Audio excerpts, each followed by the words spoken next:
Imagine 50 miles of shelving buried beneath Vatican City, holding documents that span 12 centuries. Inside those archives rest papers that could rewrite history, expose centuries of cover-ups, and reveal truths the Catholic Church has fought desperately to keep hidden. Papers documenting torture authorized by popes, financial records showing money laundered for the mafia, letters proving that church officials knew about crimes against children and chose to protect the institution instead. All of it preserved, catalogued, and locked away from public view. The smallest country on Earth, just 109 acres, smaller than most shopping malls, somehow controls the most extensive collection of historical documents in existence. How does a nation that fits inside a single city block hold more secrets than any government archive, any library, any repository of human knowledge? What could be so dangerous that even today, in our age of transparency, most of these documents remain classified, forbidden to outsiders, locked away behind doors that never open? You're tuned to the Velvet Obscura. Tonight, we open the vault that the Catholic Church has kept sealed for over 1,000 years.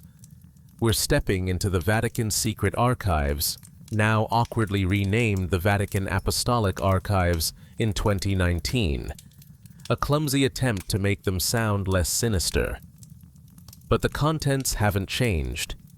The secrets haven't vanished. And the truth they've been hiding still waits in the darkness, written in ink that's faded but never quite disappeared. Picture this. You're standing in a climate-controlled warehouse deep beneath St. Peter's Basilica. The air tastes ancient, heavy with the weight of centuries. Row after row of shelving stretches beyond sight, each shelf groaning under the burden of documents that powerful men decided the world should never see. Some are wrapped in cloth that hasn't been disturbed in 500 years. Others sit in boxes marked with warnings in Latin, warnings that suggest what's inside is too dangerous for mortal eyes. This isn't a library, it's a tomb for truth. Every document here tells a story the Vatican wishes it could erase. Letters from popes who knew about atrocities and did nothing. Trial records from the Inquisition showing innocents tortured until they confessed to crimes they never committed. Financial ledgers revealing how the Church profited from genocide. Correspondence with officials during World War II, carefully preserved, meticulously catalogued, and absolutely forbidden to researchers.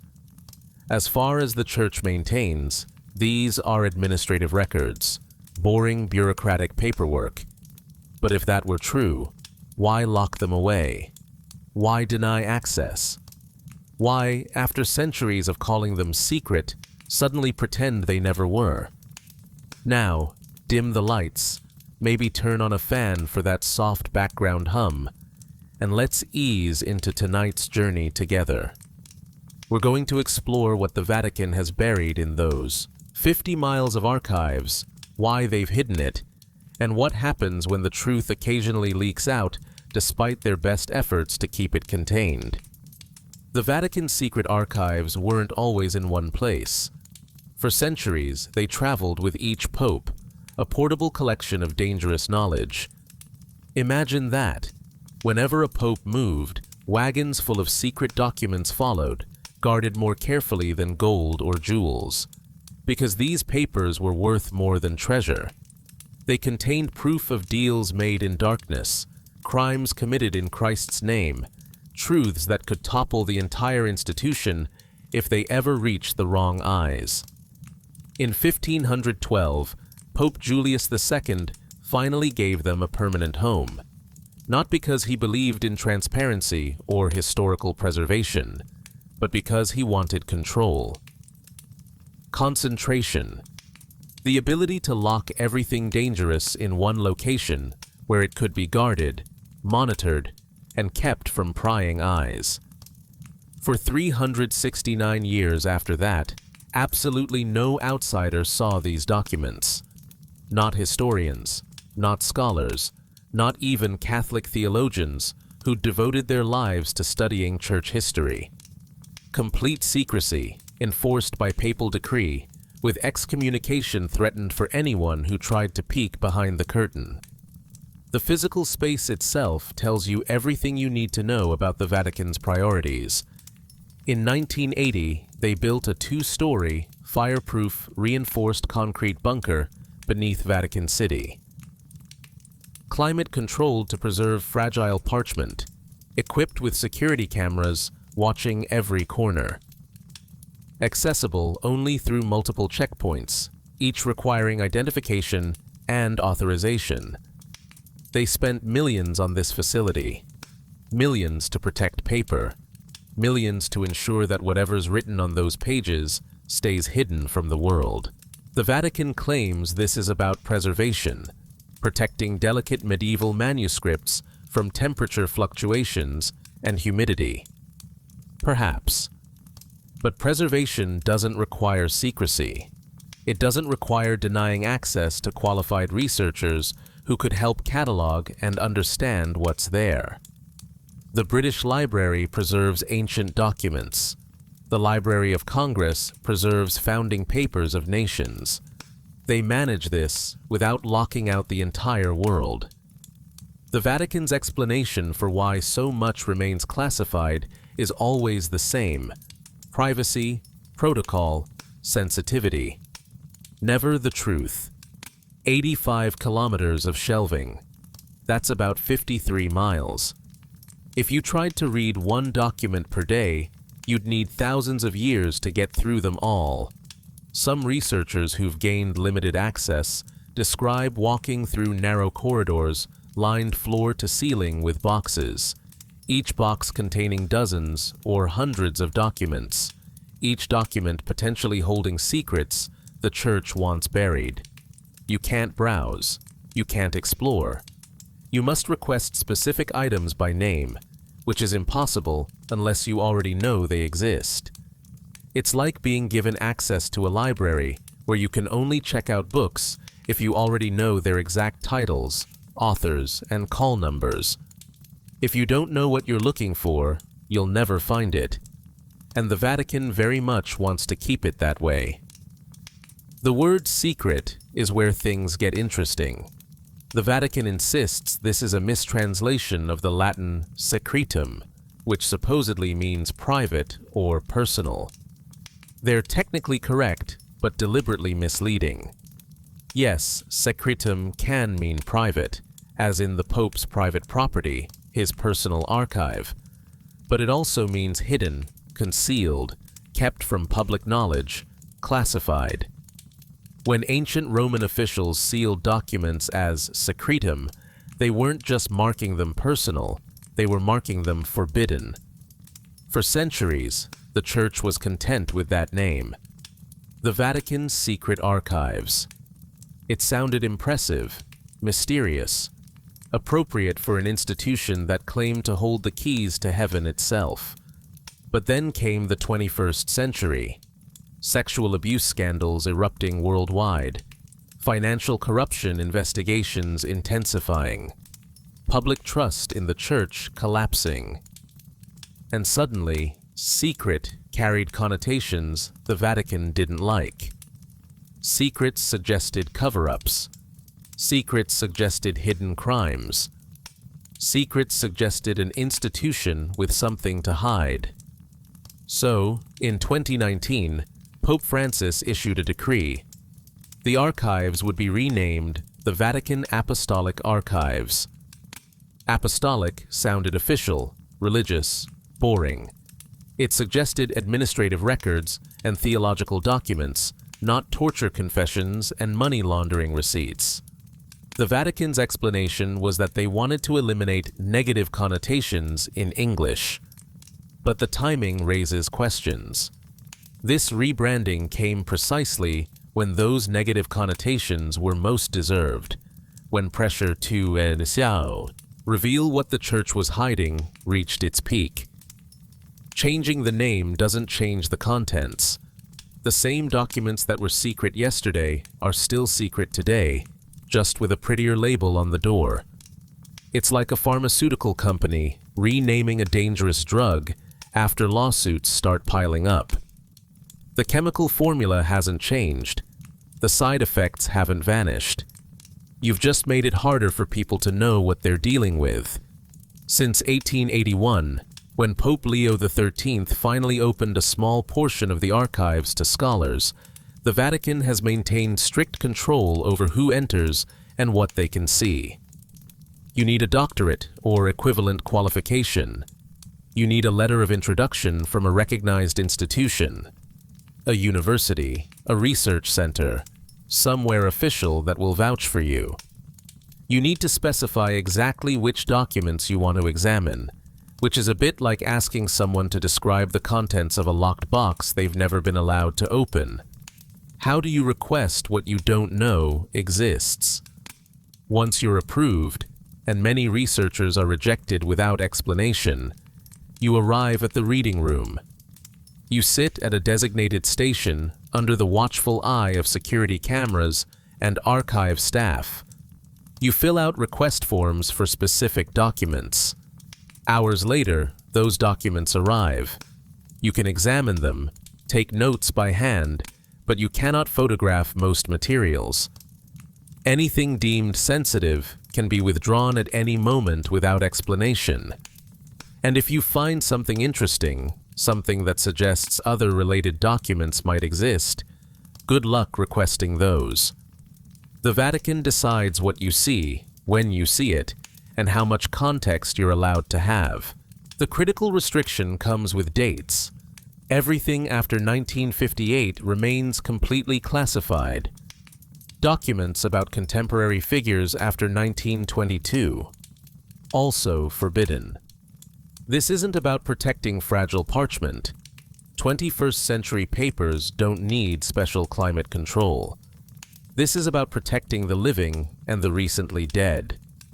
This is about ensuring that crimes committed in modern times, crimes where victims are still alive, crimes where perpetrators might still face consequences, remain hidden until everyone involved is safely in the grave. Think about what this means. The entire modern era, the period when the Church was accused of its most heinous crimes, remains locked away. The sexual abuse crisis that destroyed lives and shattered faith. The Vatican's internal documents about who knew what and when they knew it. All classified. The financial scandals, the money laundering, the connections with organized crime. The records exist, meticulously preserved as the Church preserves everything, but you cannot see them. Not yet. Not until everyone who could be held accountable is dead. A study from 1969 described the cataloging system as an extensive buried city, a Herculaneum inundated by the lava of time, secret as an archaeological dig is secret. The organization was so chaotic that researchers couldn't find documents even when they knew what they were looking for. Boxes mislabeled, sections uncatalogued, critical documents filed under unrelated categories.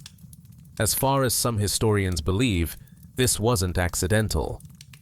Poor organization serves the same function as secrecy. It makes uncomfortable truths impossible to locate. Even today, with improvements made over recent decades, vast sections remain uncatalogued, unexplored, effectively hidden not behind locked doors, but beneath layers of bureaucratic confusion. If you can't find something, you can't expose it.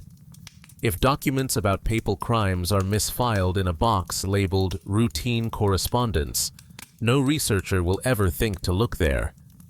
The Vatican could technically claim these documents are available. They're in the archives after all, while ensuring no one will ever find them. It's transparency as theater, openness as illusion. The Vatican acknowledges holding certain high-profile documents because they've occasionally displayed them to deflect attention from what they won't show. Mary Queen of Scots' last letter before her execution in 1587, written to Pope Sixtus V, begging him to intercede and save her life. He didn't. She died. But the letter is beautiful, tragic, and completely safe to show. It makes the Church look like custodians of history, not jailers of truth. The papal bull excommunicating Martin Luther in 1521. Letters from Michelangelo about painting the Sistine Chapel. Correspondence with Galileo during his trial for heresy, though notably not the torture records or the full dossier. Details of what the Church did to silence him. King Henry VIII's request for annulment that sparked England's break from Rome. These are the safe revelations, the documents that make the archives seem like a fascinating historical collection rather than a vault of suppressed crimes. These public displays serve a purpose. They let the Vatican say, "See, we're transparent. We opened the archives. Scholars can research," while hiding everything that actually matters. It's like a corporation releasing selected emails that make them look good, while claiming the damaging ones are protected by attorney-client privilege. Technically true, functionally deceptive. Based on what has leaked over the years, what external sources have confirmed, and what the Vatican defensively denies without quite refuting, we know categories of documents exist that remain absolutely forbidden. Complete records from the Inquisition, including torture logs describing exactly what was done to prisoners, and execution orders signed by popes. Financial transactions between the Vatican Bank and organized crime figures. Correspondence between popes and leaders during World War II, discussing things the Church would prefer history forget.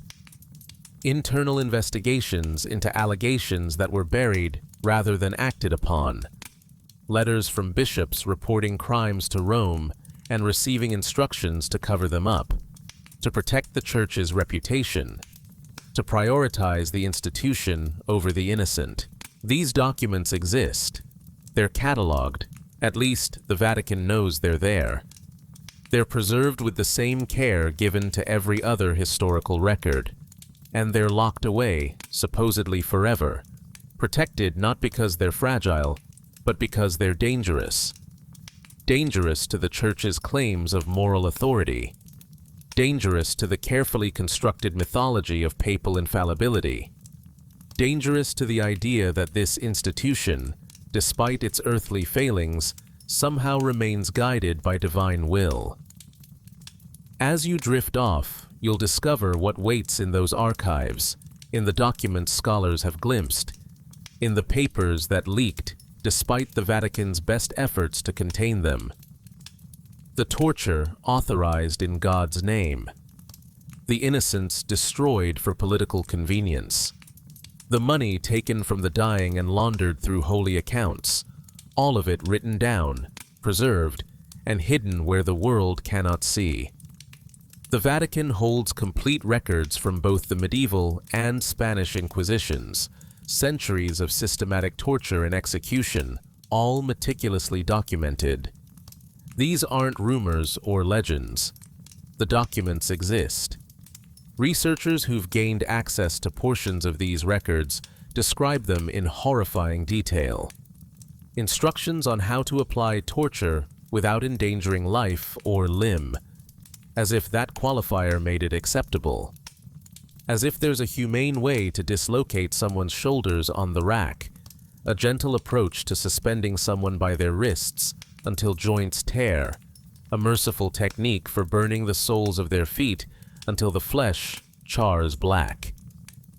The Inquisition wasn't mob violence or spontaneous persecution. It was bureaucratic, systematic. The Church created detailed procedures for identifying heretics, extracting confessions, and executing those who wouldn't recant. Pope Gregory IX established the medieval Inquisition in 1233, giving Dominican and Franciscan friars the authority to investigate and prosecute heresy throughout Europe. Pope Innocent IV took it further in 1252 with the papal bull Ad Extirpanda, which explicitly authorized torture as a tool for extracting confessions. The logic was simple and terrifying. Heresy endangered souls, not just of the heretic, but of everyone they might corrupt. Therefore, any method that saved souls was justified. Pain was mercy if it brought someone back to the true faith.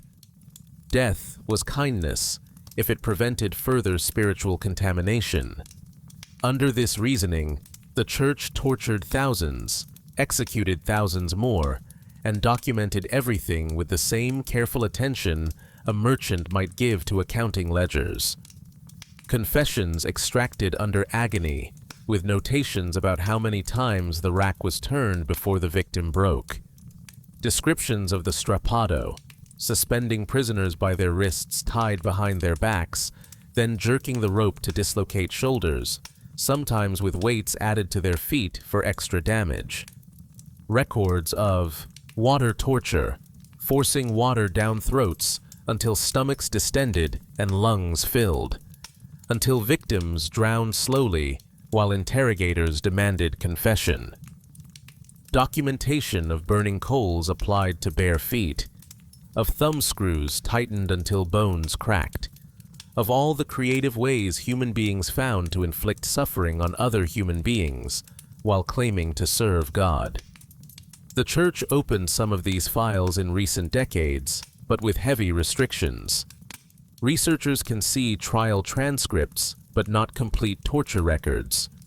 They can read about executions, but not the internal correspondence where popes explicitly ordered them. They can study the public proceedings, but not the private discussions where church officials debated how much torture was too much, where the line was between extracting truth and simply punishing someone the church wanted silenced. Some of what we know comes from historians who've pieced together fragments from multiple archives. From 1233 to 1484, the medieval Inquisition convicted hundreds of thousands. Exact numbers are impossible. Records were kept locally, and many were lost or destroyed. But conservative estimates suggest at least 32,000 executions during the Spanish Inquisition alone, which lasted from 1478 to 1834. That's just Spain. The Portuguese Inquisition, the Roman Inquisition, the various regional inquisitions throughout Europe. Add them together, and you're looking at tens of thousands executed, hundreds of thousands tortured, millions living in fear that an accusation from a neighbor or a rival could end with them burning at the stake. The crimes that warranted this treatment: translating the Bible into common languages so ordinary people could read it, suggesting that perhaps the Pope wasn't infallible, questioning church teachings on any subject, being Jewish or Muslim and either refusing to convert or converting, but being suspected of secretly practicing your old faith. In some cases, simply being too wealthy and having something a church official wanted. Accusations of heresy were remarkably convenient for seizing property, for eliminating political rivals, for settling personal grudges under the cover of protecting souls. Joan of Arc was burned at the stake in 1431 for wearing men's clothing. Not for military action against the church, not for theological heresy, but for the crime of cross-dressing during a war. The church declared this violated divine law, convicted her in a trial that was a mockery of justice, and burned her alive. Centuries later, they made her a saint, admitting implicitly that they'd murdered an innocent woman. But the documents from her trial remain in the archives, preserved evidence of what the church was willing to do to a teenage girl who embarrassed them politically. William Tyndale translated the Bible into English so common people could read scripture without relying on Latin-speaking priests to interpret it for them. For this crime, he was strangled and burned at the stake in 1536. The church couldn't allow ordinary believers to read the Bible themselves, to form their own understandings, to question what priests told them. Control of Scripture meant control of souls, and that control was worth killing to maintain. The archives contain these execution orders, letters from popes to bishops, from bishops to local inquisitors, authorizing torture, demanding confession, ordering death. Some of these have been revealed, many have not. The Vatican controls access, deciding what researchers can see, ensuring that the full scope of what was done in God's name remains hidden behind bureaucratic barriers and classification rules. In the archives sits the Chinon parchment, the size of a dining room table, documenting the trial of the Knights Templar in 1307. This document was lost for centuries, meaning deliberately misfiled in a box containing unrelated documents, until 2001, when it was discovered by a researcher who happened to be looking for something else entirely. The parchment proves that Pope Clement V actually absolved the Templars of heresy in 1308. Let that sink in. The Knights Templar, a powerful military religious order, were accused of heresy, blasphemy, and various obscene practices. They were arrested throughout France on Friday the 13th, October 1307, possibly the origin of that date's unlucky reputation. Dozens were tortured until they confessed to whatever their interrogators wanted to hear. Many were executed. The order was dissolved. Their vast wealth was seized by the French crown and the Church. And through all of this, the Pope knew they were innocent. Clement absolved them privately, but kept that pardon secret while publicly allowing the persecution to continue. Why? Political pressure from King Philip IV of France, who owed the Templars enormous debts and saw their destruction as a convenient way to eliminate his creditors. The Church went along with this, sacrificing innocent men, taking a share of their wealth, and hiding the evidence of their innocence for 700 years. When the Vatican finally released the Chinon parchment in 2007, they framed it as rehabilitating the Templars' reputation, as correcting a historical injustice. But the real revelation is darker. The Church knowingly destroyed innocent men for political and financial gain, then deliberately hid the proof of their innocence. For 7 centuries, the truth sat in a box, misfiled and forgotten, while history recorded the Templars as heretics and blasphemers. That wasn't an accident. That was a choice. As far as the historical record shows, this pattern repeated throughout Church history. When the truth was inconvenient, documents went missing. When evidence contradicted the official story, files were mislabeled, tucked away in the wrong boxes, buried under unrelated materials where no researcher would think to look.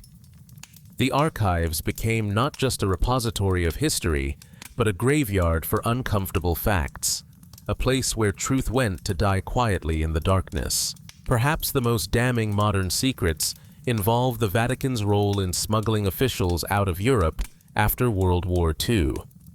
These escape routes, known as rat lines, ran through Italy and Spain, with the Vatican Refugee Commission providing false identity papers and Red Cross documents to help war criminals reach South America. This isn't speculation or conspiracy theory. Historians have documented it extensively using external sources: Argentine immigration records, testimonies from survivors, declassified intelligence documents from various governments. What remains hidden are the Vatican's own internal records of who knew, who authorized it, and exactly how deep the collaboration went. The pattern was consistent. War criminals would make their way to Rome. Certain priests and Vatican officials, some acting independently, some with higher authorization, would provide false identity papers identifying them as refugees or displaced persons. The Red Cross, sometimes knowingly, sometimes duped by the false documents, would issue travel papers. From Rome, these men would travel to Genoa or other ports and board ships for Argentina, Brazil, Chile, or other South American countries. Once there, they'd establish new identities, new lives, while the people they'd murdered lay in mass graves back in Europe. Adolf Eichmann, architect of the Holocaust, escaped through these rat lines. Franz Stangl, commandant of Treblinka, where 870,000 people were murdered. Alois Brunner, responsible for deporting over 100,000 Jews to death camps. Croatian war criminal Ante Pavelic, whose regime killed hundreds of thousands of Serbs, Jews, and Roma. The list goes on, dozens of documented cases, potentially hundreds more that were never confirmed because the men successfully disappeared into South America and died before being identified. Some Vatican defenders claim these were rogue priests acting without authorization, that the Church as an institution didn't support these escapes. But the scale suggests otherwise. The consistency of the pattern, the same routes, the same false documents, the same destinations, indicates organization, not isolated incidents. And the Vatican's refusal to open their archives from this period suggests they know what those documents would reveal. They promised to open files from the Pius XII era, who was Pope during World War II, in 2020. But pandemic delays, bureaucratic obstacles, and carefully worded restrictions have kept most researchers from accessing the truly sensitive materials. What has emerged confirms Vatican knowledge of the Holocaust as it was happening. Pius received detailed reports about mass killings, about concentration camps, about the systematic extermination of Europe's Jews. He chose not to speak publicly against it, not to threaten excommunication for those participating, not to use his moral authority to pressure nations to intervene. The Vatican's defense is that public condemnation would have made things worse, would have provoked retaliation against Catholics, would have been counterproductive. Perhaps. But remaining silent while millions died, then helping the murderers escape justice afterward, suggests priorities that had nothing to do with protecting victims and everything to do with protecting the Church's political position and financial interests. Based on what we know from external sources, the archives likely contain correspondence between Vatican officials and certain leaders, financial records showing money and assets that passed through Vatican accounts, and explicit instructions from Church leadership on how to facilitate the escapes.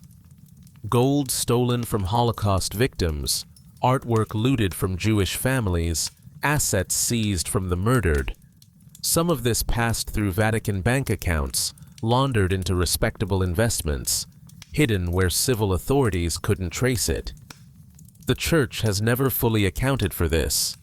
They've issued carefully worded statements acknowledging that mistakes were made, that the period was complicated, that, with hindsight, different choices might have been preferable. But they haven't opened the archives. They haven't allowed independent historians full access to correspondence from that era. They maintain the 75-year rule, the privacy restrictions, all the bureaucratic barriers that keep the truth locked away until everyone who could be held accountable is safely dead.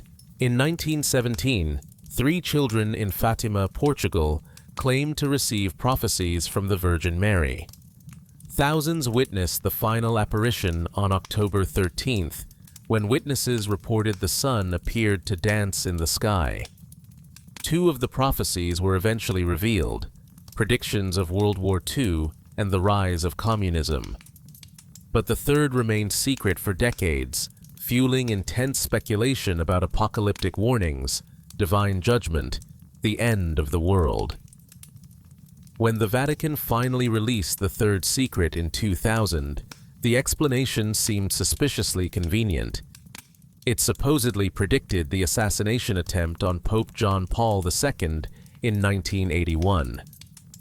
A vision of a bishop in white, struck down but surviving. This interpretation fit perfectly with what had already happened, gave the attack supernatural significance, and conveniently required no uncomfortable revelations about church corruption or theological problems. Many Catholics and historians remain skeptical. Some believe the real third secret predicts internal corruption, destroying the church from within, possibly naming specific church leaders who would betray their vows. Others suggest it reveals uncomfortable truths about papal infallibility or church doctrine, truths the Vatican couldn't afford to acknowledge. Still others think it's genuinely apocalyptic, predicting disasters the church decided would cause too much panic if revealed. Based on what we know, the Vatican does hold documents related to the Fatima apparitions in the archives, letters from the children, correspondence between bishops and Rome about what to do with their claims, internal discussions about how to handle the third secret. What researchers cannot access are the full, unedited versions of what the children actually said and wrote. The Vatican has released carefully edited portions, official interpretations, sanitized versions. But as far as investigators believe, the original documents remain classified, locked away where independent scholars cannot verify whether the official version matches what the children actually claim to have heard. The timing of the release, in 2000, just as sexual abuse scandals were beginning to explode into public consciousness, raises questions. Did the Vatican decide to reveal a carefully interpreted version of the third secret to distract from more immediate problems? Did they hope that focusing attention on mystical prophecies would deflect from questions about criminal cover-ups? As with so much involving the archives, we can suspect, we can question, but we cannot know for certain. The Vatican controls the documents, controls the narrative, and ensures that anyone who questions their interpretation can be dismissed as a conspiracy theorist or an enemy of the faith. The Institute for Religious Works, commonly called the Vatican Bank, has been embroiled in scandal for decades. In the 1980s, it was intimately connected to the collapse of Banco Ambrosiano, Italy's largest private bank failure. The bank's chairman, Roberto Calvi, known as God's banker because of his close ties to the Vatican, was found hanging under Blackfriars Bridge in London in June 1982. Initially ruled suicide, investigators later determined it was murder. Calvi had been laundering money for the Sicilian mafia through Vatican bank accounts, using the church's financial secrecy and international connections to move dirty money around the world.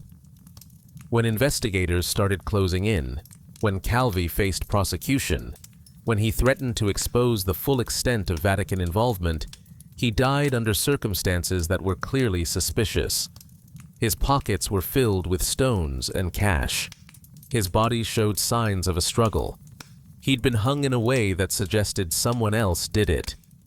The Vatican Bank's president at the time was Archbishop Paul Marcinkus, an American who'd risen through Vatican ranks to control one of the world's most opaque financial institutions. Italian prosecutors issued arrest warrants naming Marcinkus as an accessory to fraud. But he claimed diplomatic immunity as a Vatican official and never left Vatican City, where Italian authorities couldn't touch him. He lived there, protected by Vatican sovereignty, until the statute of limitations ran out. Then he quietly retired to Arizona, where he died in 2006 without ever facing trial or even serious questioning about his role in the scandal. Documents from this period remain heavily classified. The Vatican has released carefully selected financial records showing routine transactions, normal banking operations. Nothing to see here. But the records investigators actually want, the ledgers showing which accounts mafia money passed through, which Vatican officials authorized those transactions, how much the Church profited from laundering criminal proceeds, those remain locked away. As far as researchers can determine from external sources, Banco Ambrosiano laundered between $1 and $2 billion for organized crime, with a significant portion passing through Vatican accounts. The Church has never provided a full accounting of this money, where it came from, where it went, or who within the Vatican knew and approved. This wasn't the Vatican Bank's first scandal or its last. In 2012, the bank's president was fired amid allegations of money laundering. In 2014, reforms were announced, promises made about transparency and accountability. But the fundamental problem remains. The Vatican Bank operates with secrecy that legitimate financial institutions abandoned decades ago. They're not subject to international banking regulations. They don't have to report suspicious transactions. They can move money across borders without the scrutiny that would catch criminal activity in any other institution. And the records of what they've done with this opacity, who they've helped, which dirty money they've cleaned, which criminals they've served, all of that sits in the archives, classified indefinitely, protected by Vatican sovereignty and bureaucratic barriers that ensure no prosecutor, no investigator, no journalist will ever see the full truth. The most painful secrets, the ones that cause the deepest anger among survivors and victims' families, involve decades of systematic cover-ups of crimes against children. This isn't about individual priests who committed crimes, horrific as those are. This is about the institution's deliberate decision to protect itself rather than the innocent, to hide evidence, to move known predators to new locations where they could access new victims, to threaten those who spoke out with excommunication and social destruction. Internal documents that have leaked, and let me be clear, these leaked despite the Vatican's efforts to keep them hidden, show that bishops and cardinals regularly received reports of misconduct. Parents would come forward with accusations. Teachers would report suspicious behavior. Sometimes the victims themselves, children finding the courage to speak up, would tell church officials what had been done to them. And the response, documented in letter after letter, was to protect the church's reputation above everything else. Accused priests were quietly transferred to new parishes. Victims were told they must have misunderstood, that surely Father wouldn't do such a thing, that making accusations against a priest was a serious sin. Families were pressured to stay silent, sometimes offered small payments in exchange for signing agreements never to speak about what happened. And through all of this, the predators continued their ministry, moved to new communities where no one knew their history, given access to new children to victimize. The most damning evidence remains locked in the archives. Letters from bishops asking Rome what to do about priests everyone knew were dangerous, and receiving instructions to avoid scandal, to protect the church, to handle it internally rather than involving police. Financial records showing settlement payments made on condition of absolute silence, with excommunication threatened for anyone who violated those agreements. Psychological evaluations of predatory priests that were ignored. Evaluations that explicitly warned these men would reoffend, that they were dangers to children, that they should never be allowed near a parish again. And yet, they were returned to ministry, transferred to new locations, given fresh opportunities to commit fresh crimes. A document called Crimen Solicitationis, issued in 1962 and kept secret until 2003 when it finally leaked, provided explicit instructions on covering up allegations. It was written in Latin, marked confidential, distributed only to bishops with instructions to keep it locked in their personal safes. The document laid out procedures for investigating claims of misconduct, but the procedures were designed to protect the institution, not the victims. According to this document, anyone who made accusations against a priest was to be sworn to secrecy under threat of excommunication. Witnesses were forbidden from discussing what they knew. Investigations were to be conducted internally, with no involvement from civil authorities unless absolutely unavoidable. Even when priests were found guilty of abuse, the recommended penalty was often transfer to a different location or assignment to duties that supposedly wouldn't involve children, though in practice, these assignments frequently failed to provide adequate protection. This document wasn't the invention of one corrupt bishop. It came from Rome, from the Vatican itself, approved at the highest levels of church authority. It represented official policy on how to handle these crimes, not as crimes at all, but as internal disciplinary matters, sins to be confessed and forgiven rather than offenses requiring police intervention and criminal prosecution. Until December 2019, all cases involving allegations against clergy were covered by pontifical secret, the highest level of Vatican confidentiality. This meant bishops investigating incidents were forbidden from sharing information with police, with victims, with other bishops, even with their own diocesan officials, unless those officials had specific authorization. The rule was supposedly to protect victims' privacy, but it functioned as a gag order that prevented law enforcement from accessing evidence of ongoing crimes. Bishops who wanted to do the right thing found themselves trapped by this rule. Even when they believed accusations, even when they wanted to report predators to police, the pontifical secret forbade it. They could investigate internally, document what they found, build a case file proving guilt, and then all of that documentation would be locked away, classified, forbidden to civil authorities. The secrecy rule wasn't about protecting victims. It was about protecting the church from criminal liability and public scandal. When Pope Francis finally lifted the pontifical secret rule in December 2019, advocates called it long overdue. But the damage had been done. Decades of crimes had been investigated internally, documented thoroughly, and locked away where civil authorities couldn't reach them. Some of those documents have since been released, usually under court order, usually heavily redacted. But vast amounts remain in the archives, classified indefinitely, protected by Vatican sovereignty, that makes them immune to search warrants or subpoenas from civil prosecutors. A major report in France found that approximately 330,000 minors were abused over 70 years. Similar investigations in Ireland, Australia, the United States, and other countries revealed similar patterns. Thousands of victims, hundreds of perpetrators, and institutional cover-ups extending to the highest levels of church authority.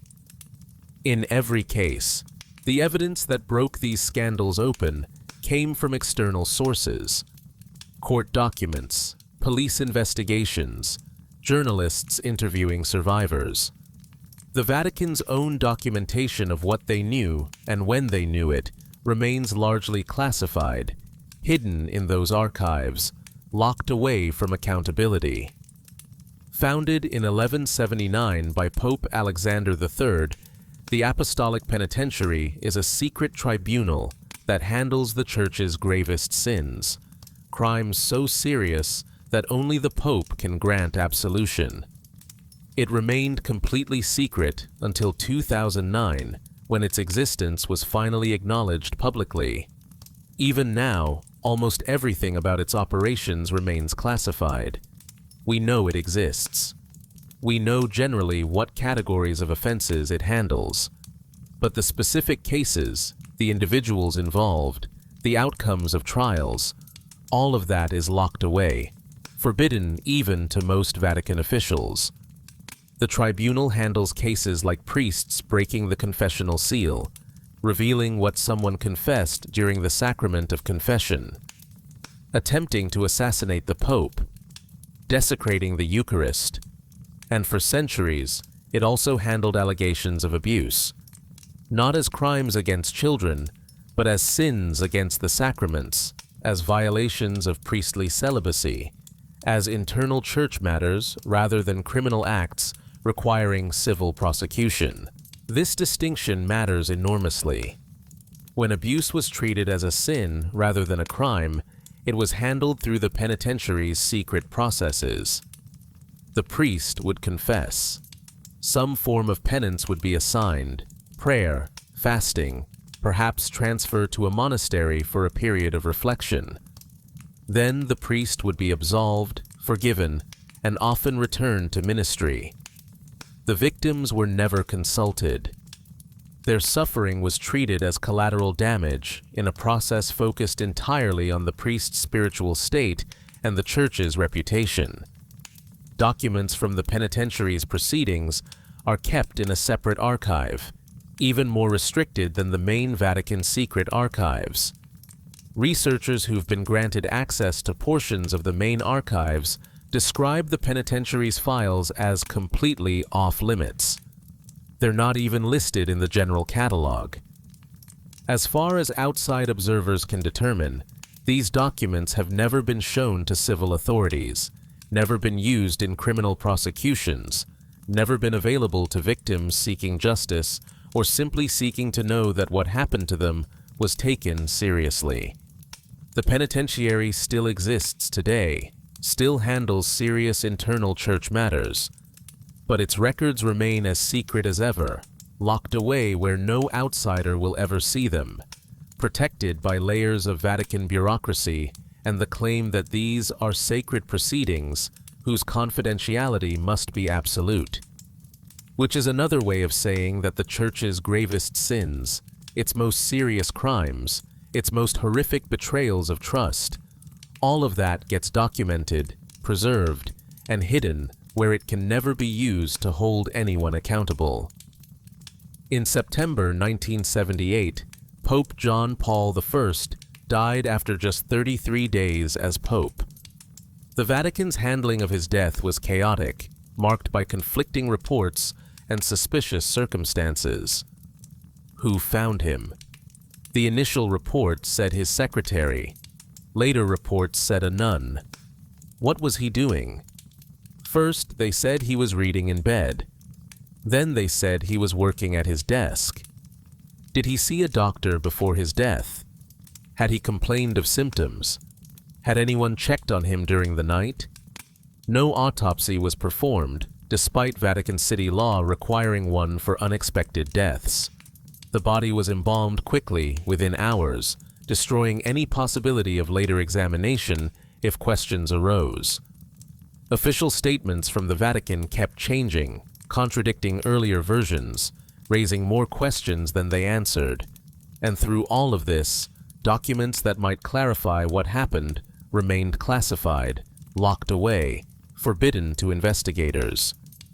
British author David Yallop's book, In God's Name, suggested John Paul I was murdered because he planned to expose financial corruption in the Vatican Bank. According to Yallop's theory, the new pope had discovered evidence of money laundering, connections with organized crime, and high-level church officials profiting from illegal transactions. He intended to clean house, to fire the corrupt officials, to bring transparency to Vatican finances, and before he could act, he died. This remains speculation. I want to be clear about that. We have no proof of murder. Yallop's theory relies partly on circumstantial evidence and partly on testimony from sources who cannot be independently verified. Many historians reject the murder theory, arguing that the chaotic response to the Pope's death was simply incompetence rather than cover-up, that the conflicting reports were confusion rather than conspiracy. But here's what makes the theory persist: the Vatican's refusal to release documentation, medical records, if they exist, notes from his final meetings, correspondence showing what he was working on during those 33 days, any investigation reports into his death. All of it remains classified. As far as researchers can determine, these documents exist. The Vatican documents everything, but they're locked away, supposedly to protect the privacy of a man who died nearly 50 years ago. If John Paul I died of natural causes, if there was no conspiracy, if the chaos was simply incompetence, the easiest way to settle the question would be releasing the documentation. Show the medical records, publish his correspondence, let historians examine what he was working on and determine whether he really posed a threat to corrupt officials. But the Vatican refuses. They maintain that privacy concerns require keeping these documents classified indefinitely, which only deepens suspicion, only makes the conspiracy theories seem more plausible, only suggests that whatever's in those files is something the Church doesn't want anyone to see. According to some historians and the Museum of Erotica in Copenhagen, the Vatican archives may contain the world's largest collection of banned materials. This seems bizarre until you understand the historical context. During the Renaissance and earlier periods, the Church confiscated any materials deemed obscene or heretical. This included ancient Roman texts, Renaissance art considered too explicit, banned literature, private correspondence discussing forbidden subjects. Anything that violated Church teaching on morality, anything that might corrupt innocent minds, was seized and locked away. Rather than destroy these materials, destruction of books was considered barbaric by educated Vatican librarians. They preserved everything, cataloged it, locked it away from public view. The logic was that scholars studying heresy needed to know what heretics actually believed, that understanding corruption required examining corrupt materials, that fighting obscenity required knowing exactly what you were fighting against. So the materials were kept, preserved with the same care as legitimate theological texts, but restricted to the highest levels of Church authority. Some scholars who've gained limited access confirm that materials of this nature exist in substantial quantities.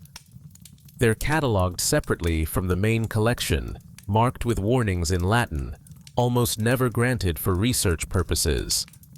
The Church neither confirms nor denies the extent of this collection, which only fuels speculation. Based on what we know, it likely includes ancient texts, Renaissance art that was banned for nudity or sexual content, private journals of historical figures that discussed forbidden topics, and correspondence between Church officials about matters they wouldn't want made public. This collection serves no theological purpose. It's not preserved because it has historical value for understanding Church doctrine or religious development. It exists because the Church confiscated it and refuses to destroy it, but also refuses to release it. It's a collection of things deemed too dangerous for public view, locked away indefinitely, accessible only to those few Vatican officials who have authorization to examine what everyone else is forbidden to see. One of the strangest claims involves Father Pellegrino Ernetti, a respected priest and scientist who announced in the 1960s that he'd helped invent a machine called the chronovisor that could view past events. He claimed it worked by detecting and reconstructing electromagnetic radiation from historical moments. According to Ernetti, he'd use this device to witness the crucifixion of Jesus Christ, to view other biblical events, to confirm the accuracy of Scripture through direct observation. The Vatican denounced the claim as fantasy. Church officials stated that no such device existed, that Ernetti's claims were delusions or hoaxes, that the entire story should be dismissed. And yet, Ernetti's papers, his technical notes, whatever documentation he left behind, all of it was collected after his death and sealed in the archives, which seems excessive for harmless fantasy. If the chronovisor was purely fictional, why lock away the papers of the man who claimed to invent it? As far as credible historians and physicists maintain, the chronovisor is pure science fiction. The technology Ernetti described violates basic principles of physics. Electromagnetic radiation from past events dissipates and cannot be recovered in the way he claimed. There's no scientific basis for believing such a device could function. But the Vatican's response, denouncing it while simultaneously classifying all related documents, raises questions. What was Ernetti really working on? Did he fabricate the entire story? And if so, why did the Vatican treat his papers as classified materials worthy of permanent secrecy? Some conspiracy theorists believe that if such technology existed, the Vatican would absolutely hide it. Imagine the chaos if the Church could prove or disprove religious events, could view the secret actions of past popes, could confirm or deny contested historical events.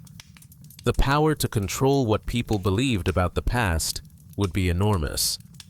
And the Vatican has always been very interested in controlling information, in shaping narratives, in deciding which truths the world gets to know.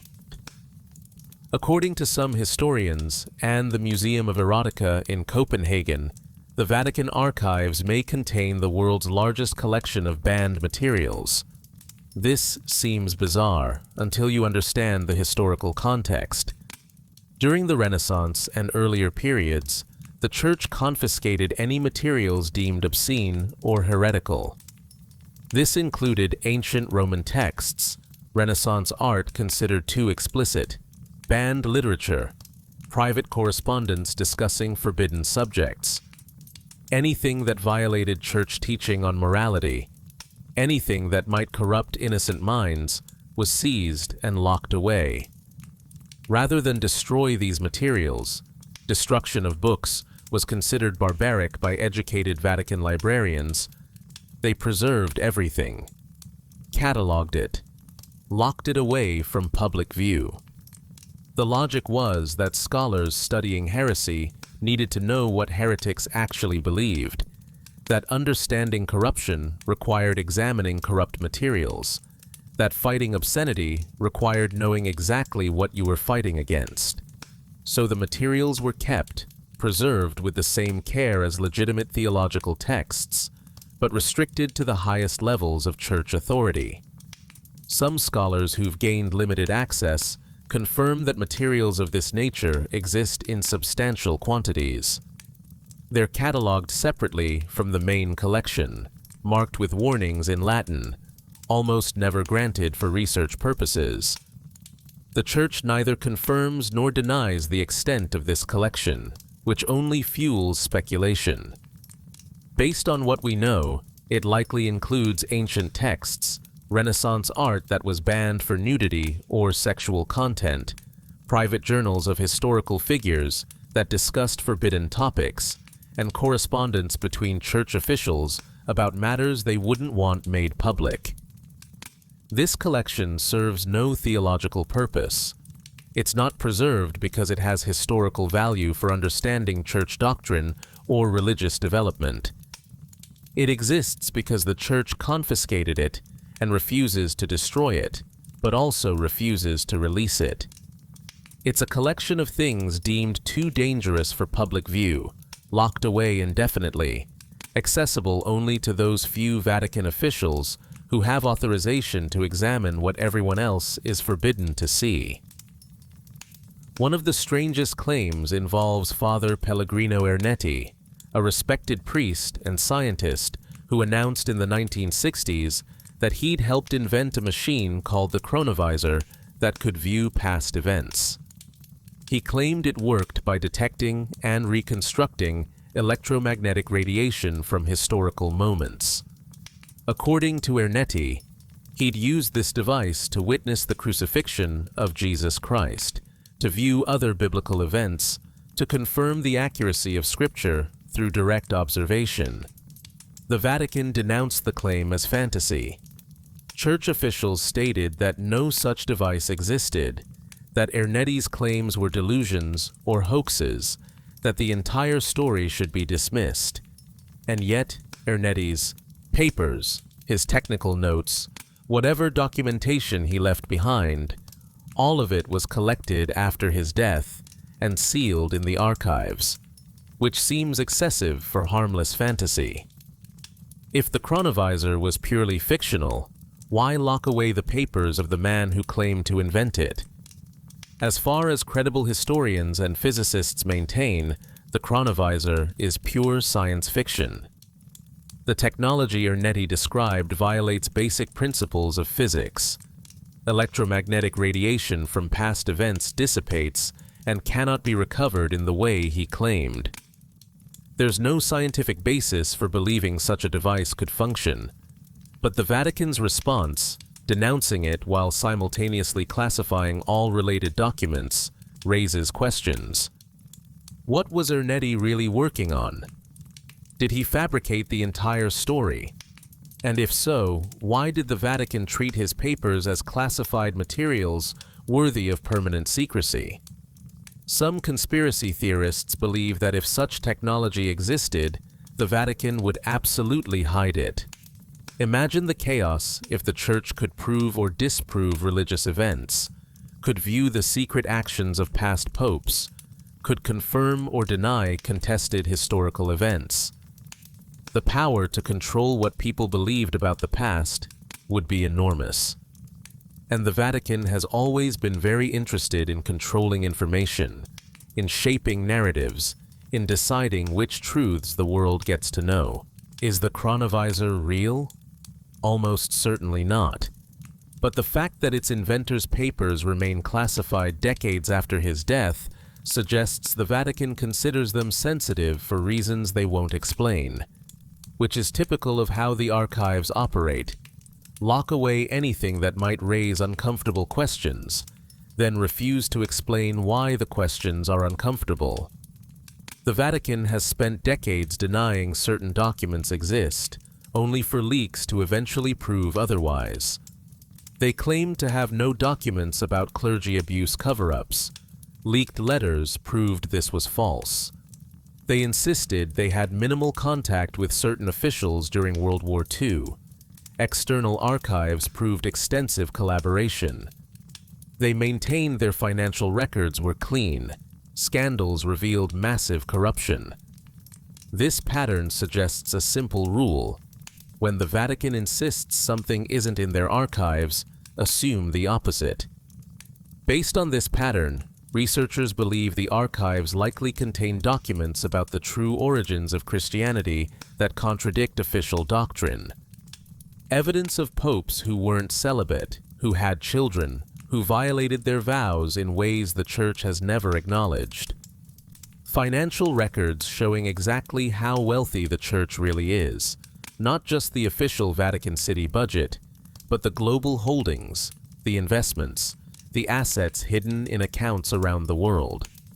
Letters revealing political manipulation throughout history, interference in elections, collaboration with dictatorships, support for regimes that murdered their own people as long as those regimes protected Catholic interests.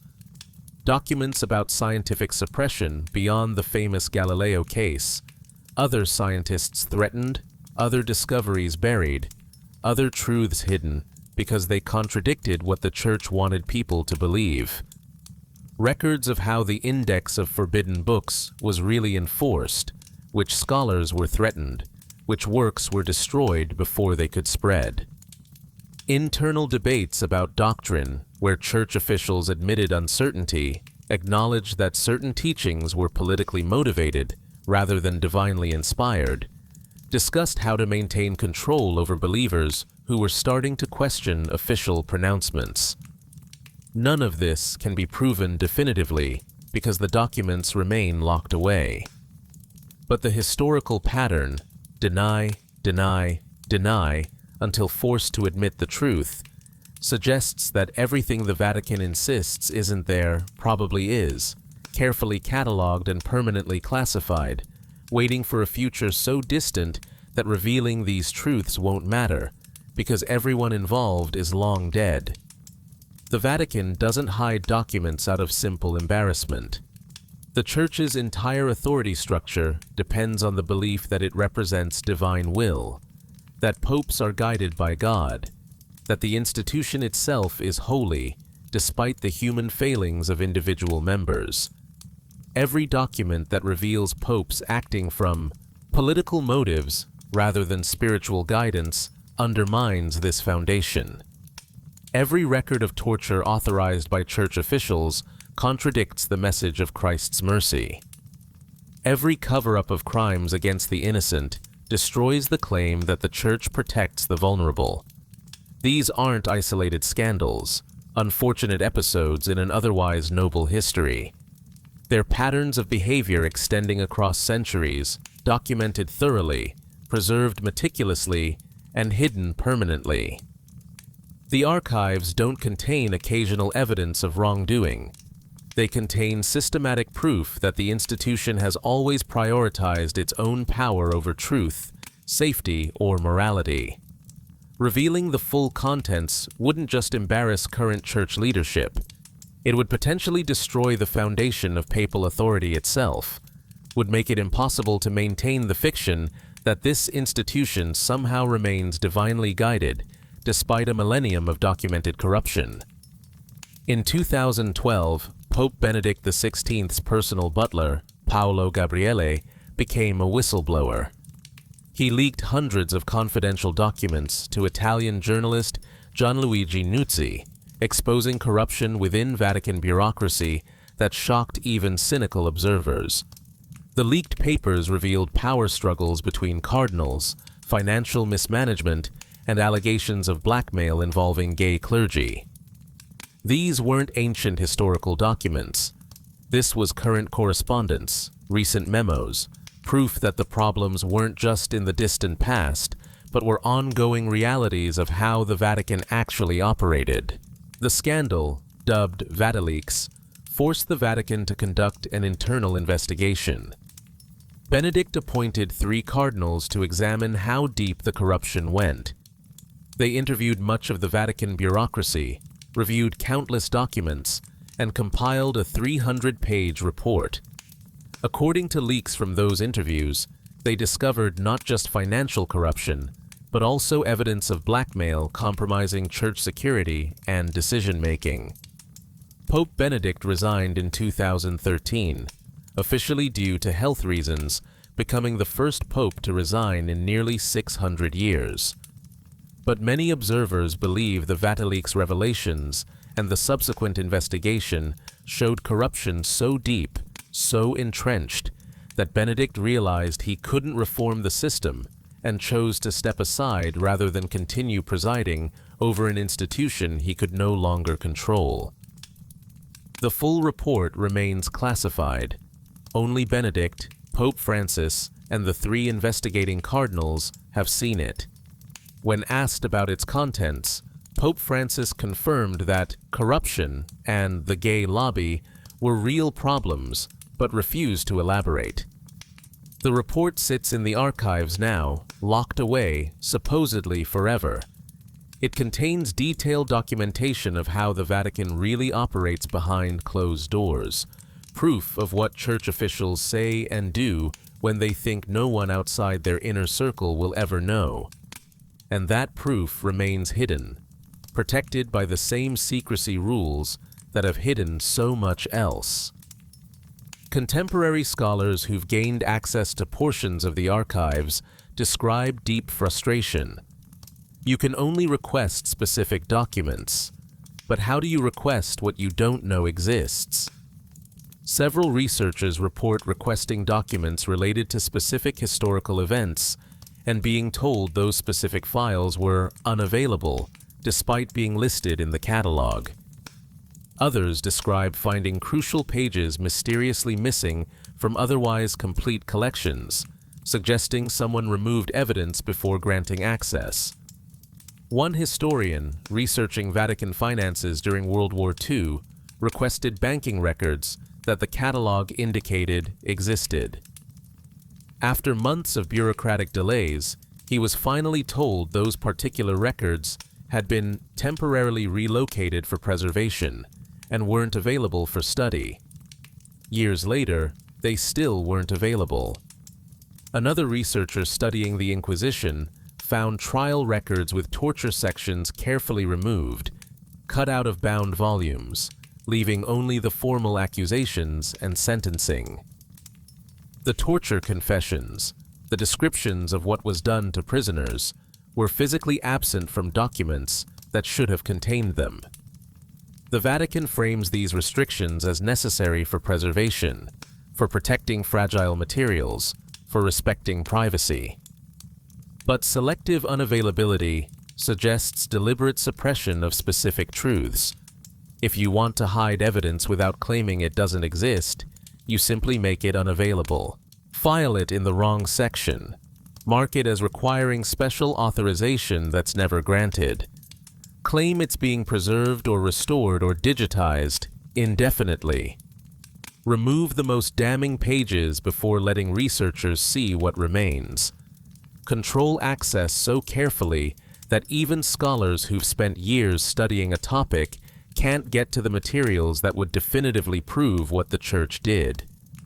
In 2019, Pope Francis changed the archive's name from Vatican Secret Archives to Vatican Apostolic Archives. The official explanation was eliminating negative connotations that the word secret carried in English. The timing was remarkable. This rebranding came as sexual abuse scandals reached their peak, financial corruption investigations intensified, and public trust in the Church collapsed to historic lows. Marketing experts recognize this as classic reputation management. When your brand carries negative associations, you rename it. When people associate your product with scandals, you change the packaging while keeping the contents the same. The archives were secret on Monday. On Tuesday, they were apostolic. Nothing else changed. The same documents remained classified. The same restrictions stayed in place. The same barriers kept researchers away from uncomfortable truths. Only the name changed, carefully chosen to sound official, religious, boring. Anything but secret. It's similar to how tobacco companies rebranded cigarettes as lights or mild when the health dangers became undeniable. The product didn't change. The risks didn't diminish. But calling them something less threatening made customers feel better about buying them. The Vatican did the same thing. They couldn't open the archives. That would expose too much. But they could rename them, could make them sound less sinister, could hope that apostolic wouldn't carry the same connotations of hidden crimes and suppressed evidence. Some defenders of the Church argue that we shouldn't judge historical actions by modern standards, that the Inquisition made sense in its context, that financial practices acceptable then would be scandalous now, that standards of accountability have changed. There's some truth to this. Historical context matters. But this argument conveniently ignores that much of what's hidden in the archives involves modern crimes, recent cover-ups, contemporary corruption. The documents after 1922? Those aren't medieval history. The abuse cover-ups. Those happened in living memory, some within the last few decades. The financial scandals. Those involve banks and transactions operating under modern international law. The Church hides modern evidence under the same secrecy rules they use for medieval documents, hoping people will assume it's all ancient history that doesn't matter anymore. But victims of abuse aren't ancient history. They're alive. They're still suffering. And the documents proving that Church officials knew and chose to protect perpetrators rather than children Those are locked away behind the same barriers that hide Inquisition torture records. Same secrecy. Same refusal to allow accountability. Just different crimes. Because the Vatican guards its archives so carefully, historians have learned to work around them. External archives in government buildings, private collections, and other institutions contain copies of correspondence, financial records, and documentation that confirm what the Vatican hides. These external sources proved certain escape routes existed. They documented money laundering through the Vatican Bank. They revealed systematic cover-ups of abuse. Every time external evidence forces the Vatican to address something they've hidden, their response follows the same pattern. First, deny that it happened. When denial becomes impossible, minimize the extent. When minimization fails, claim it was different in context, that people misunderstand, that the situation was complicated. Promise reform. Announce new policies. Then continue hiding the full documentation that would definitively prove what the Church did, how high the authorization went, and whether the promised reforms have changed anything. This pattern suggests that what remains locked away is significantly worse than what's been forced into the open.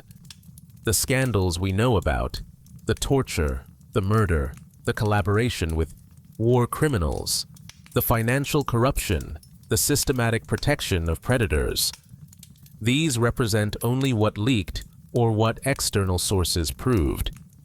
The full truth, the complete documentation of everything the Church has done, remains hidden. And if what leaked is this bad, imagine what they're successfully keeping secret. In an era when governments face pressure toward transparency, when leaks and whistleblowers expose corruption routinely, when digital technology makes secrecy increasingly difficult, the Vatican remains remarkably successful at maintaining control over its secrets. Part of this is legal. Vatican City is a sovereign nation with its own laws, immune from outside jurisdiction. No prosecutor can serve a search warrant there. No court can subpoena their documents. No freedom of information request applies. They answer to no one but themselves. Part is cultural. Centuries of practice at controlling information, at managing what believers know, at deciding which truths serve the Church's interests and which don't. The institution has survived for 2,000 years, partly through this careful control of narrative, this ability to reveal enough to seem transparent while hiding what actually matters. They've had millennia to perfect the techniques, to develop the bureaucratic barriers, to create systems that look open while remaining effectively closed. But part is simply willpower. The institution has decided that revealing these secrets would do more damage than any criticism they face for hiding them. They've calculated that suspicion is less dangerous than certainty, that conspiracy theories are preferable to proven facts, that speculation causes less harm than documentation. And so far, they've been right. People suspect. People theorize. People demand transparency. But without access to the archives, without the actual documents, suspicion remains only suspicion. The Church survives. The secrets stay hidden. And the pattern continues. Some documents are so sensitive that historians believe they'll be destroyed rather than revealed. Internal investigations into living Church officials that would force immediate resignations if made public. Financial records that would implicate current Vatican leaders in ongoing crimes, not historical misdeeds, but present corruption. Correspondence showing that recent popes, perhaps even the current one, knew about ongoing abuse and chose institutional protection over victim safety. Communications with organized crime that continue to the present, that prove the Vatican Bank still launders dirty money, still serves criminal organizations, still profits from activities it publicly condemns. The 75-year rule sounds reasonable until you realize what it means in practice. Crimes committed during a papal reign remain hidden for 3/4 of a century, long enough for everyone involved to die naturally, long enough that consequences become impossible. By the time documents are theoretically available, all the perpetrators are dead. All the witnesses are dead. All the victims who might have found some justice or validation are dead. The only thing left is history, and history without consequences is just stories. Terrible stories, certainly. Proof of institutional evil, absolutely. But stories that change nothing, that hold no one accountable, that serve no purpose except letting the church say, "Look, we're being transparent about our past," while ensuring that past is safely distant enough to be irrelevant. This isn't about privacy or protocol or respecting the dead. This is about running out the clock on accountability. This is about ensuring that by the time the truth emerges, no one who could face consequences is still alive to face them. It's accountability as theater, transparency as illusion, reform as carefully managed public relations, while the fundamental problem, the culture of secrecy, the prioritization of institutional protection over truth, continues unchanged. Some defenders ask, why does it matter what's in old church archives? It's just history, they say. The past is past. We should focus on the present, on current leadership, on whether the church is doing better now. But this argument misses the point entirely. History informs the present. Institutions that hide their past are likely hiding their present. The patterns, revealed in historical documents, predict current behavior. The Vatican's refusal to open these archives fully sends a clear message about present priorities. We have done things so indefensible that we must hide them forever. We will do whatever necessary to prevent you from knowing what they were. And if we're hiding the past this carefully, what do you think we're doing about the present? The crimes we're committing now, the corruption ongoing today, the cover-ups happening in real time, those will be documented, preserved, and locked away just like everything else. In 75 years, researchers might be allowed to see some of it, but by then, everyone responsible will be safely dead, and the cycle will continue, crimes committed, documented, hidden, revealed only when revelation no longer matters. Every locked door in those 50 miles of archives represents a choice. Every denied request, every document marked classified, every bureaucratic barrier. These are choices to prioritize institutional protection over truth, power over accountability, secrecy over justice. That choice didn't end with the Inquisition. It didn't end after World War II. It continues today, in every document classified, in every researcher turned away, in every victim told that the evidence of what was done to them must remain hidden to protect the Church's reputation. The Vatican's secret archives, apostolic archives, though the new name fools no one, represent something larger than 50 miles of old documents. They're a physical manifestation of institutional secrecy, proof that even in our supposedly transparent modern age, powerful institutions can hide their darkest truths indefinitely if they're determined enough and powerful enough to resist accountability. Every document locked away is a decision. We will not be held accountable for this. Every researcher denied access is a message. You do not deserve to know what we have done. Every bureaucratic barrier, every classification rule, every privacy excuse. These are tools that protect power, that shield the guilty, that ensure the truth emerges only when emergence no longer matters, because everyone involved is safely dead. The archives exist not to preserve history, but to control it, to decide which version of the truth the world gets to see. The carefully selected documents displayed in public exhibitions, the sanitized versions of controversial events, the official interpretations of ambiguous situations. All of this is curated, managed, controlled. The Vatican tells the story they want told while locking away the evidence that would tell a very different story indeed. We know the archives contain documentation of torture, murder, financial corruption, collaboration with war criminals, and systematic abuse cover-ups. We know this because portions have leaked, because external sources have confirmed it, because the Vatican's own selective releases admit to carefully chosen pieces while hiding the rest. What we suspect, based on the patterns of what's been revealed, is that the full truth is worse. The complete documentation would show centuries of behavior so contrary to Christian teaching, so morally indefensible, so nakedly political and self-serving, that the Church has decided no degree of transparency is worth the cost of revelation.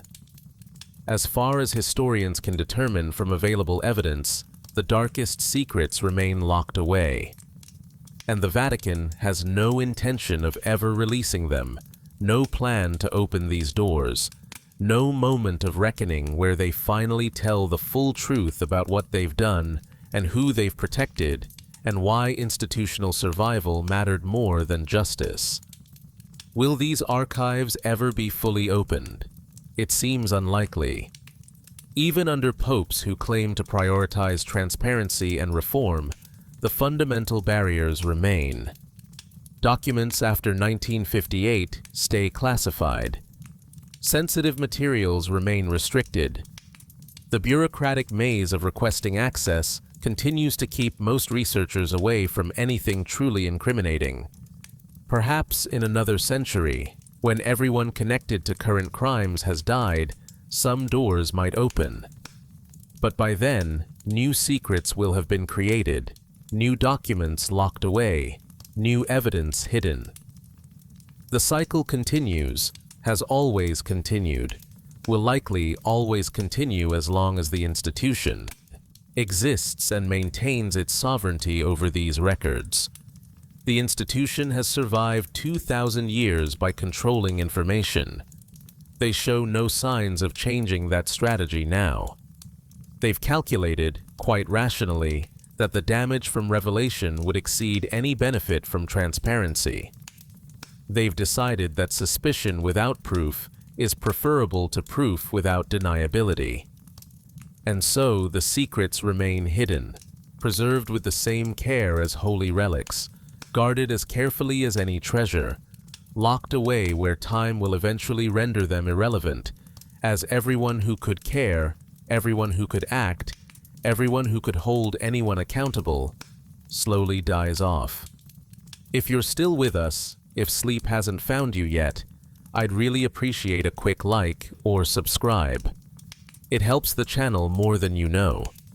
We have more dark mysteries like this, more stories designed to help you drift off while exploring the hidden corners of history. Sometimes the truth is darker than any fiction, and sometimes that darkness is exactly what lets your mind finally settle into rest. Now, let those thoughts drift away. Let the weight of centuries settle around you like a heavy blanket. The archives remain locked tonight, just as they'll remain locked tomorrow, and the day after that, and every day for the foreseeable future. Those secrets will keep. They've kept for centuries already. Some truths stay buried, preserved in darkness, waiting for a day that may never come. And in that strange way, there's something almost peaceful about it. Not peaceful because it's right or just. Peaceful because it's simply how the world works. Powerful institutions protect themselves. The truth gets locked away. Time passes. People forget. And eventually, the secrets don't matter anymore because everyone who could have cared is gone. The world spins on. The Vatican walls stand tall, and beneath St. Peter's Basilica, in climate-controlled bunkers built to last centuries, 50 miles of secrets rest undisturbed in the darkness. Sleep comes easier when you stop expecting institutions to tell the truth, when you accept that some doors will never open, when you surrender to the reality that justice delayed, this long is justice denied entirely. It's not peaceful because it's fair. It's peaceful because fighting it is exhausting. And tonight, you're too tired to fight. So let it go. Let the Vatican keep its secrets. Let the archives stay locked. Let the truth remain hidden. None of it matters in this moment. All that matters is the darkness behind your eyelids, the weight of sleep pulling you down, the knowledge that some mysteries will outlast us all. The secrets can wait. They've waited this long. And tonight, finally, so can you.